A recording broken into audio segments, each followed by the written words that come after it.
Now, as thou lovest me, let me see his letter. Our good Master Fabian, grant me another request. Anything. Do not desire to see this letter. This is to give it a dog and recompense Cesario my dog again. Belonging you to the Lady Illyria, friends. Answer me some of our trappings, sir. Ha, I know thee well. How dost thou, my good fellow? Truly, sir, the better for my foes, the worse for my friends. Just the contrary. The better for thy friends. No, sir, the worse. How can that be? Marry, sir, if they praise me, I make an ass of me.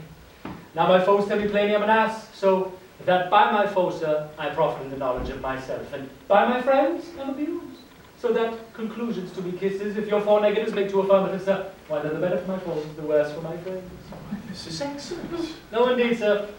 Though it please you to be one of my friends, sir. Thou shalt not be the worse for me. There's gold. That it would be double dealing, sir, I would you would make it another. You can fool no more money out of me at this throw. If you will let your lady know I'm here to speak with her, and bring her along with you, it may awake my bounty further. Marry, sir, lullaby to your bounty till I come again. I go, sir, but I would not have you believe that my desire of having is the sin of covetousness, but as you say, sir, let your bounty take a nap, I will awaken tonight. Here comes the man, sir, that did rescue me. That face of his I do remember well. Yet when last I saw it, it was besmeared as black as Vulcan in the smoke of war. A babbling vessel was he captain of, for shallow draught and bulk unprizable, with which such scatheful grapple did he make with the most noble bottom of our fleet, that very envy and the tongue of loss cried fame and honour on him. What's the matter? Orsino, this is that Antonio who took the phoenix and her froth and candy, and this is he that did the tiger board when your young nephew Titus lost his leg. Here, in the streets, desperate of shame and state, and in pride Brawl, did we apprehend him. He did me kindness, sir, drew on my side, but in conclusion put strange speech upon me. I know not what 'twas, but distraction. Notable pirate, thou saltwater thief, what foolish boldness brought thee to their mercies, whom thou in terms so bloody and so bold hast made thine enemies? Orsino, noble sir, be pleased I do shake off these names you give me. Antonio never yet was thief, or pirate. Well, I confess on basin ground enough, Orsino's enemy. Now witchcraft drew me hither. That most ingrateful boy there by your side from the rude seas and range and foamy mouth did I redeem. A rack past hope he was, his life I gave him, and did thereto add my love, without retention or restraint, all his in dedication. For his sake did I expose myself, pure for his love, into the danger of this adverse town. Drew to defend him when he was beset, until being apprehended, his false cunning taught him to face me out of his acquaintance, and drew a 20 years removed thing while one would wink. And denied me mine own purse, which I recommended to his use not half an hour before. How can this be? When came he to this town? I did tell you, my lord, and for 3 months before, no interim, not a minute's vacancy, both day and night did we keep company. Here comes the Countess. Now, heaven walks on earth. But for thee, fellow, thy words are madness. 3 months this youth hath tended upon me. But more of that anon. Take him aside.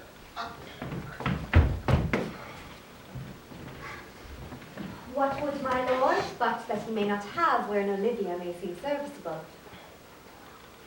Cesario, you do not keep promise with me. Madam, Gracious Olivia. What do you say, Cesario? Good, my lord. my lord would speak, my duty hushes me. If it be aught to the old tune, my lord, it is as fat and fulsome to mine ear as howling after music. Still so cruel. Still so constant, lord. What to perverseness? You uncivil lady, to whose ingrate and unauspicious altars my soul the faithfulest offerings hath breathed out, the dare devotion tendered. What shall I do? Even what it please, my lord, that shall become him. Why should I not? Had I the heart to do it, like to the Egyptian thief at point of death, kill what I love. Savage jealousy that sometimes savours nobly. But hear me this, since you to non-regardance cast my faith, and that I partly know the instrument that screws me from my true place in your favour, they view the marble breast tyrant still. But this your minion, whom I know you love, and whom, by heaven, I swear I tender dearly, him will I tear out of that cruel eye, where he sits crowned in his master's spite.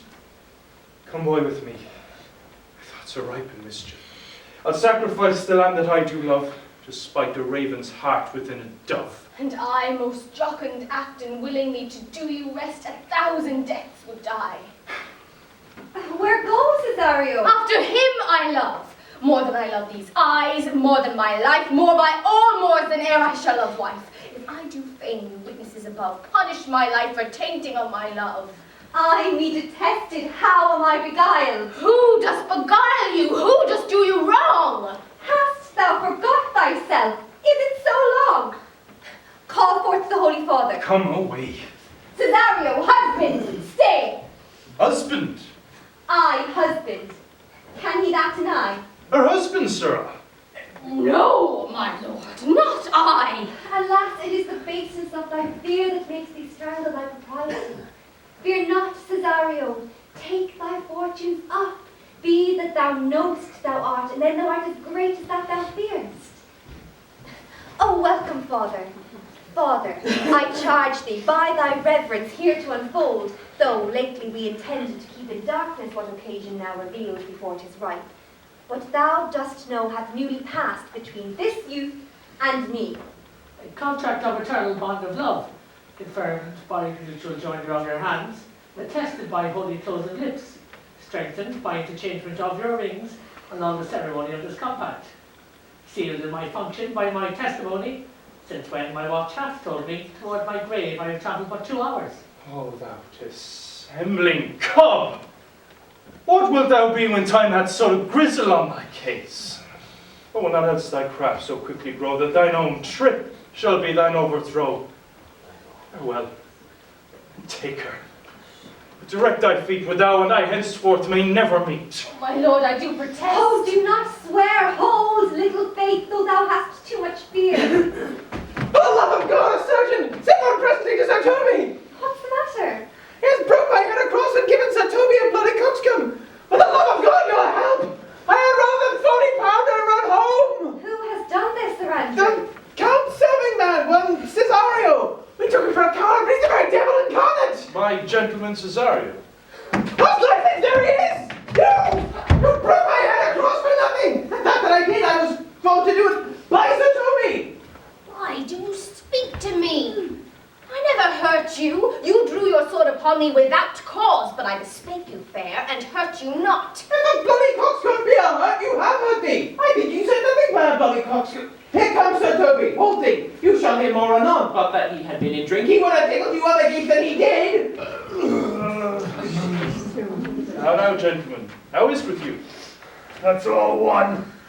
Has hurt me and there's the end of it. Shot! Did see Dick Surgeon shot? Oh, he's drunk, said Toby, an hour ago his eyes were still at 8 in the morning. Then he's a rogue and a passy measures paythin. I hate a drunken rogue. Away with him. Who hath made this havoc with them? I'll help you, Sir Toby, for we'll be dressed together. Will you help? An ass head, and a coxcomb, and a knave, a thin-faced knave, and go! Get him to bed, and let his hurt be looked to. Wait! Oh, I'm sorry, madam, I've hurt your kinsman. But had it been the brother of my blood, I must have done no less with wit and safety. I felt a strange regard on me. By that I perceive I have offended you.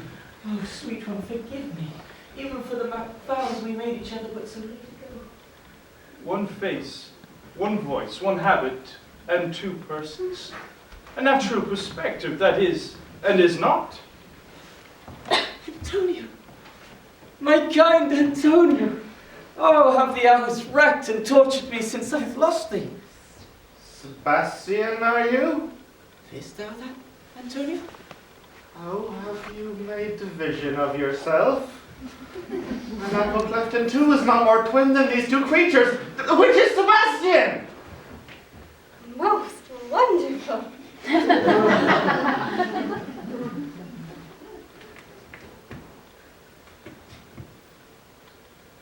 Do I stand there? I never had a brother. Nor can there be that deity in my nature appearing everywhere. I had a sister, whom the blind waves and surges have devoured. What charity? What kin you to me? What name? What countryman? What parentage? Of Messaline. Sebastian was my father. Such as Sebastian was my brother too. So went he to his watery tomb. If spirits can assume both form and suit, you come to fright us. Spirit I am indeed, but in that dimension grossly clad from which the womb I did participate. Were you a woman as the rest goes even, I should my tears let fall on thy cheek, and say thrice welcome, drowned Viola. My father had a mole upon his brow, So am I. and died that very day when Viola from her birth had numbered 13 years. That record is lively in my soul. He did indeed finish his mortal life that day that made my sister 13. If nothing lets to make us happy both but this my masculine usurped attire, do not embrace me till each circumstance of time, place, fortune do cohere and jump, that I am Viola. Of which to confirm, I'll bring you to a captain in this town where lie my maiden weeds, and by whose gentle help I was preserved to serve this noble count. All the occurrence of my fortune since hath been between this lady and this lord. Some comfort, lady. You have been mistook. But nature to abide is true in that. You have I there in my life deceived. You are betrothed both to a maid and a man. Be not amazed. Right noble is his blood. If this be so, as yet the glass seems true, I shall have share in this most happy wreck. Boy, thou hast said to me 1,000 times thou never shouldst love woman like to me. And all those sayings will I overswear, and all those swearings keep as true in soul as doth that orbit continent the fire that severs day from night. Give me thy hand. And let me see thee in thy woman's weeds. The captain that did bring me first on shore has my maid's garments. He upon some action is now in durance at Malvolio's suit, a gentleman and follower of my lady's. He shall enlarge him. Fetch Malvolio hither. And yet, alas, now I remember me, they say poor gentleman he's much distract. A most extracting frenzy of mine own from my remembrance clearly banished his. How does he, Sirrah? Truly, madam, he holds Beelzebub at the stave's end, as well as any man in this case may do. Had here written a letter to you, I should have given it to you today morning, but as a madman's epistles are no gospels, then it skills not much when they are to be delivered. Open it and read it. Look then to be well edified when the fool delivers the madam. By the Lord, madam. How now? Art thou mad? No, madam, I do but read madness, and your ladyship should have it as it ought to be. You must allow voice. Prithee, read it in thy right wits. So I do, madonna, but to read of my right wits would be to read thus. Therefore, append my princess and give ear. Read it you, Sirrah. By the Lord, madam, you wrong me, and the world shall know it. Though you have put me into darkness and given your drunken cousin rule over me, yet have I the benefit of my senses as well as your ladyship. I have your own letter that induced me to the semblance that I put on, which I doubt not but to do myself much right or you much shame. Think of me as you please. I leave my duty a little unthought of, and speak out of my injury. The madly used, Malvolio. Did he write this? Aye, madam. This savours not much of distraction. See him delivered, Fabian. Bring him hither. My lord, so please you these things further thought on, to think me as well a sister as a wife. One day shall crown the alliance on it, here at my house, and at my proper cost. Madam, I am most apt to embrace your offer. Your master quits you, and for your service done him, so much against the metal of your sex, so far beneath your soft and tender breeding, and since you called me master for so long, here is my hand. You shall from this time be your master's mistress. Sister, you are she. Is this the match? I, my lord, the same. How now, Malvolio? Madam, you have done me wrong. Notorious wrong. Have I, Malvolio? No. Lady, you have. Pray you peruse that letter. You must not now deny 'tis your hand. Write from it if you can in hand or phrase. Say 'tis not your seal nor your invention. You can say none of this. Grant it then and tell me, in the modesty of honor, why you have given me such clear lights of favor, bade me come smiling and cross-gartered, to put on yellow stockings and smile and frown at Sir Toby and the lighter people, and acting this in an obedient hope. Why have you suffered me to be imprisoned, kept in a dark house, visited by a priest, and made the most notorious geck and gull that e'er invention ever played on? Tell me why. Alas, Malvolio, this is not my writing, though I confess much like the character, but out of question 'tis Maria's hand. And now I do bethink me, it was she first told me thou wast mad, then camest in smiling and in such forms which here were presupposed upon thee in the letter. Prithee, be content, this practice hath most shrewdly passed upon thee.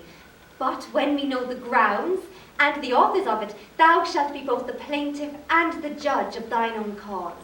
Good madam, hear me speak, and let no quarrel nor no brawl come taint the condition of this present hour which I have wondered at. In hope it shall not, most freely I confess, myself and Toby set this device against Malvolio here upon some stubborn and uncourteous parts we had conceived against him. Maria writ the letter upon Sir Toby's great importance, in recompense whereof he hath married her. How with the sportful malice it was followed may rather pluck on laughter than revenge. if that the injuries be justly weighed that am on both sides past. Alas, poor fool, how have they baffled thee? Why, some are born great, some achieve greatness, and some are greatness thrust upon them. I was one of this interlude, Sir One. Sir Telepath, sir. That's all one now, sir. For the Lord fool, I'm not mad. Do you remember, sir, why you laugh at such a barren rascal, and you smile not his gag? And thus the whirligig of time brings in his revenges.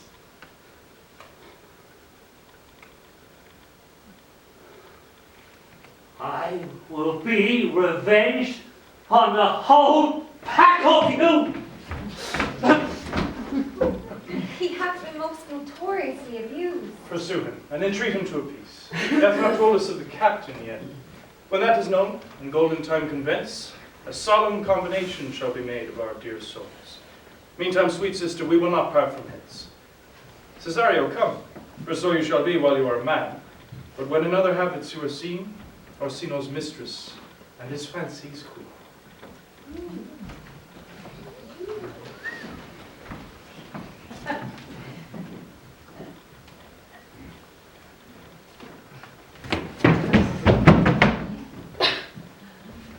When that I was a little tiny boy, with the hay and the hoe and the wind and the rain, a foolish thing was but a toy, for the rain it rained every day.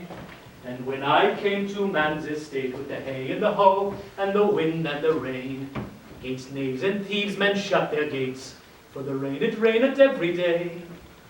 A great while ago this world had begun, with the hay and the hoe and the wind and the rain.